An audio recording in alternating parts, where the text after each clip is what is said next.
ये देख रहे हैं आप, इतनी बड़ी कचौरी, ये कचौरी नहीं कचौरा है, ये सारे कचौरी कचौरियों का किंग है। ये है हमारे राजस्थान के छोटे से शहर नसीराबाद का कचौरा। अजमेर शहर के पास हिस्टोरिकल प्लेस है नसीराबाद, वहाँ का ये कचौरा बहुत ही फेमस है। इतनी बड़ी इसकी लोई बनती है और इतनी सारी स्टफिंग लगती है इसमें। इसका साइज आप देखिए 10 इंच का होता है। ये कहीं आपको नहीं मिलेगा, सिर्फ वहीं मिलता है। अच्छा खासा स्पाइसी होता है। ये पीस के हिसाब से नहीं, वेट के हिसाब से मिलता है। दाल और आलू दो तरह का मिलता है। हर किसी के लिए पॉसिबल नहीं है कि नसीराबाद जाकर के कचौरे का लुत्फ उठाएं, लेकिन मैं कोशिश करूंगी आपको वही स्वाद देने की। तो चलिए नया फ्लेवर टेस्ट कर लेते हैं।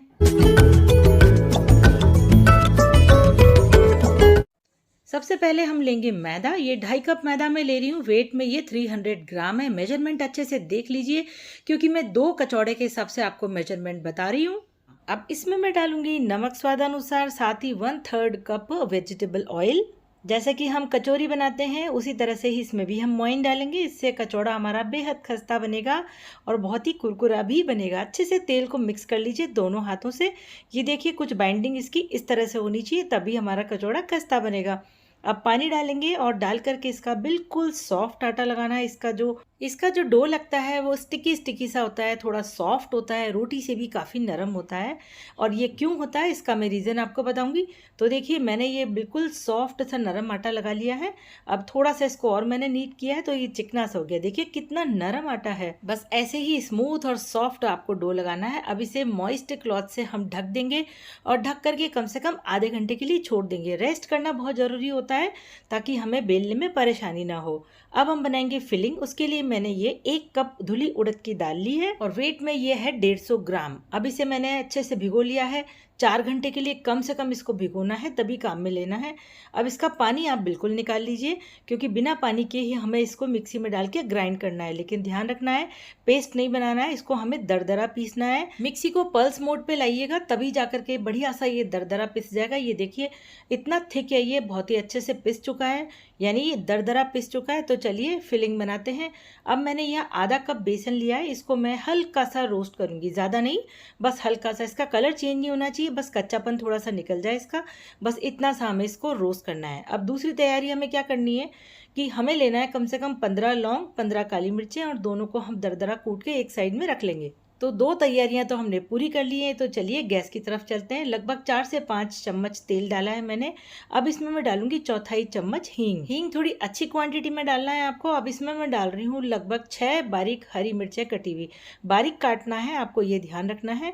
अब जो उड़द की दाल हमने दरदरी सी पीस के रखी है वो भी इसमें डाल दीजिए। तो मैं ये उड़द की दाल को मिक्सी के जार में से खाली कर रही हूँ और ये बहुत मुश्किल आ रही है इसको निकालने में, चिपचिपी होती है। अब डालेंगे थोड़े से मसाले। 2 टेबल स्पून सॉल्ट डाल रही हूँ, नमक थोड़ा अच्छा डालना है।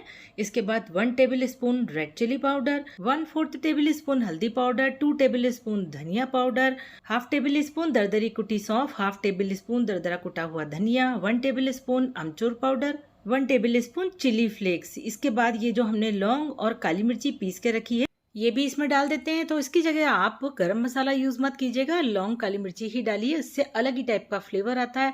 अब इन सभी को हम अच्छे से मिक्स कर लेते हैं। यहाँ पे आपको थोड़ी सी मेहनत करनी पड़ेगी, ताकत लगानी पड़ेगी। काफ़ी पसीने पसीने भी हो गई हूँ मैं। उड़द की दाल काफ़ी स्टिकी और काफ़ी थिक भी है।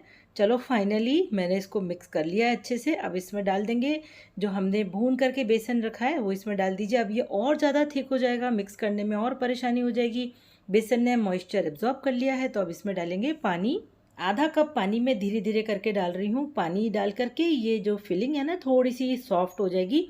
और इस फिलिंग को सॉफ्ट क्यों बनाना है, क्योंकि कचौरे में ये फैलेगी नहीं बिल्कुल भी जब हम इसको स्प्रेड करेंगे। थोड़ा सा पोर्शन अभी निकाल के चख के देख लीजिए, कहीं फीका नहीं रह जाए, बाद में मज़ा किरकिरा हो जाएगा। मुझे फीका लग रहा है तो मैंने नमक और डाल दिया है। अब इसको मैं फिर से मिक्स करूंगी। उफ, बहुत ही मेहनत लग रही है इसको मिक्स करने में।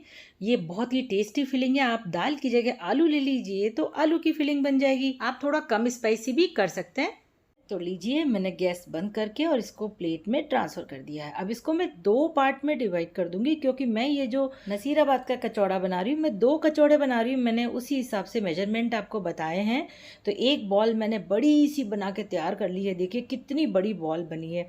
दूसरी वाली भी इसी तरह से बना लूँगी। मैंने जो मेजरमेंट बताया ना, आपको ध्यान रखना है। अगर आपको एक ही कचौड़ा बनाना है तो इसकी जो मेजरमेंट ली है मैंने उसको हाफ कर दीजिए। देखिए आपने कभी आज तक इतनी बड़ा जो है कचौरी की स्टफिंग देखी है? कमेंट करके जरूर बताइएगा। तो चलिए, डो भी हमारा रेडी हो चुका है, आधा घंटा हो गया है। अब हल्का सा मैं इसको फिर से नीट कर लेती हूँ ताकि ये चिकना हो जाएगा। देखिए कितना सॉफ्ट आटा लगाया है। ये जो डो मैंने लगाया ये भी 2 कचौड़े के हिसाब से बनाया है, तो इसके भी हम 2 पार्ट कर लेंगे बस खाली। अब इसके अच्छे से बड़े बड़े लोए बना लें, पेड़े बनाने हैं हमको। और ये देखिए कितनी बड़ी बड़ी बॉल जैसे 2 पेड़े बने हैं। तो 2 बॉल जैसे पेड़े बन चुके हैं, साथ ही इसमें भरने के लिए 2 फिलिंग तैयार हो चुकी है। देखिए कितना अजीब है ना। इसीलिए तो नसीराबाद का कचौरा फेमस है। हम तो ये बचपन से खाते आ रहे हैं, अजमेर हमारा आना जाना लगा ही रहता था। तो ये देखिए फ्रेंड्स, स्लैब को मैंने हल्का सा चिकना कर लिया है। अब इस पर रखेंगे ये 2 बॉल, जिसे भी मैंने अच्छे से चिकना कर लिया है ताकि कचौड़ा हमारा बिल्कुल बढ़िया से बने, फटे नहीं। अब इसे हम दोनों हाथों से इस तरह से स्प्रेड करेंगे ताकि वो बड़ी सी फिलिंग वाली जो बॉल बनाई है ना, वो इसमें आ जाए। ये लीजिए, मैंने इस पर रख दिया है। अब देखिए सॉफ्ट डो लगाने का फायदा क्या है, ये काफी स्ट्रेची है, तो ये स्ट्रेच होकर के इस बॉल को पूरी तरह से कवर कर लेगा।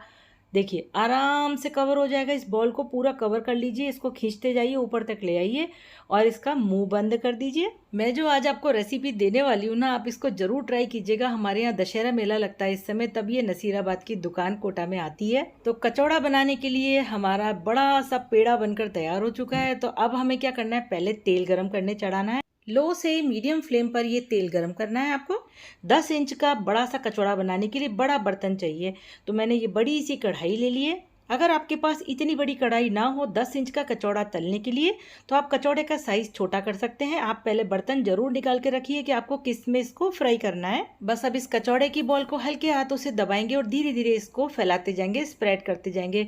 अगर ये फिलिंग टाइट होगी तो इस समय ये बिल्कुल भी स्प्रेड नहीं होगी और कचौड़ा हमारा फट जाएगा। इसीलिए स्टफिंग जो है हमने बिल्कुल अच्छे से सॉफ्ट बनाई है। देखिए अच्छे से स्प्रेड कर दिया है मैंने। अब इसको हम बेलेंगे, ना तो पतला ना बहुत ज्यादा मोटा, हल्के हाथों से बेलिए इसको, क्योंकि ये हमारा डो है ना बहुत ही सॉफ्ट है। कचौड़ा फटना नहीं चाहिए बिल्कुल भी। अगर आप 10 इंच की जगह छोटा कचौड़ा बना रहे हैं तो 3 कचौड़े बन जाएंगे, जितना इंग्रेडिएंट हमने लिए हैं। देखिए अभी हाल इस समय ये 10 इंच का नहीं है, ये 9 है, तो मैं थोड़ा सा इसको और बड़ा करूंगी। मैं कोशिश कर रही हूँ आपको वही रेसिपी देने की जो नसीराबाद में हमें कचौड़ा मिलता है, इसीलिए मैं 10 इंच का ही बना रही हूँ। देखिए अब ये 10 इंच के डायमीटर का हो चुका है ना। देखिए कितना बड़ा। अब हम लेंगे ये 1 रुपए का कॉइन और इससे हम छोटे छोटे कट लगाएंगे। ट्रेडिशनली यही तरीका होता है इस कचौड़े में छेद करने का। अब ये क्यों किया जा रहा है, क्योंकि इस कचौड़े को हमें बिल्कुल नहीं फुलाना है, ये बिल्कुल फ्लैट होता है, इसीलिए इसमें होल्स बनाए जाते हैं ताकि ये बिल्कुल भी फूलने की कोशिश ही ना करे। अब ये जो कॉइन से जो होल बना रहे हैं हम, या कट बना रहे हैं, ये नीचे तक गड़ाना है अच्छे से ताकि आर पार हो जाए, कहीं ऐसा ना हो कि पीछे से ये कचौड़ा फूल जाए। अब मैं आपको एक बार थिकनेस भी दिखा देती हूँ। ये न ज्यादा मोटा है न ज्यादा पतला है। तो चलिए इसको आहिस्ता से क्या करेंगे, ये देखिए मैंने इसको एक हाथ पे लिया, अब दूसरे हाथ पे ले लिया। अब सावधानी से हम इसको डालेंगे तेल में। ये लीजिए गया तेल में। अभी आप इसको बिल्कुल नहीं छुएंगे, कम से कम 15 मिनट के लिए। इसको टोटल फ्राई होने में 30 से 45 मिनट का समय लग सकता है। ये धीरे धीरे अपने आप ऊपर आ जाएगा। देखिए इस तरह से। पे अगर नहीं आता है तो धीरे से आप स्पैचुला से इसको ऊपर कर सकते हैं। ये देखिए इस तरह से आप इसको ऊपर ले आइए ताकि नीचे से कहीं ये लग ना जाए। अब आपको इसको धीरे धीरे करके इस तरह से रोटेट करते रहिए ताकि ये नीचे से सब तरफ से बढ़िया से फ्राई हो जाए। तेल थोड़ा ठंडा हो गया है तो मैंने इस समय फ्लेम मीडियम की है। आप देख सकते हैं बुलबुले थोड़े तेज बन रहे हैं। चलिए अब मैं देखती हूँ नीचे से। ये देखिए अभी कलर नहीं आया है बिल्कुल भी। ऐसा आपको इसलिए करना है क्योंकि हम इसको एक ही बार टर्न करेंगे, बार बार नहीं करेंगे। तो जब तक ये आसपास से इस तरह से ब्राउन नहीं दिखना शुरू हो जाए हम इसको टर्न नहीं करेंगे। तो अब बहुत ही सावधानी से 2 झारी 2 स्पैचुला की हेल्प से हम इसको, ये लीजिए बहुत धीरे से मैं कर रही हूँ। ये लीजिए फाइनली मैंने इसको टर्न कर दिया। अब इसको टर्न हम दोबारा नहीं कर सकते हैं बार बार, इसीलिए एक ही बार अच्छे से नीचे से सिकने दीजिए फिर टर्न कीजिए। अब गरम गरम तेल इसके ऊपर इस तरह से डालते रहिए ताकि ऊपर से भी बढ़िया से इसकी ब्राउनिंग हो जाए। अगर ये थोड़ा सा कम ब्राउन हुआ है तो घुमाते रहिए, नीचे तेल में डुबाते रहिए, तो ये सब तरफ से बढ़िया सिक जाएगा। आप इसको इस तरह से स्क्यूअर की हेल्प से भी बाहर निकाल सकते हैं। तो इसकी कलर बढ़िया से आ गया है। अब इसको देखिए मैं बिल्कुल सावधानी से बाहर निकालूंगी, 2 झारी से 2 स्पैचुला से, किसी चीज से भी इस तरह से ही। देखिए बहुत सावधानी से आपको निकालना है, काफी बड़ा साइज है इसका।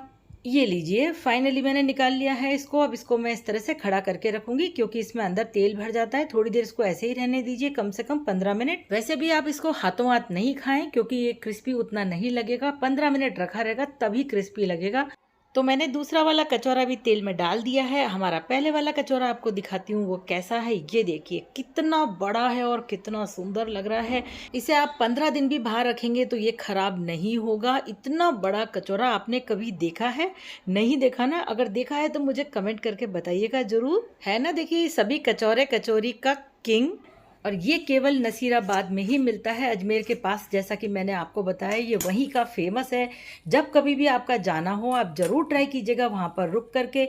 बहुत ही बढ़िया सा क्रिस्पी सा कचौड़ा बन चुका है। इसे वहाँ ये पर पीस के हिसाब से नहीं दिया जाता, इस तरह से टुकड़े करके और तोल करके वेट के हिसाब से दिया जाता है। आपको 100 ग्राम चाहिए, 150 ग्राम चाहिए। तो फ्रेंड्स, राजस्थान के नसीराबाद का स्पेशल कचौड़ा, उसकी मैंने आपके साथ स्पेशल रेसिपी शेयर की है।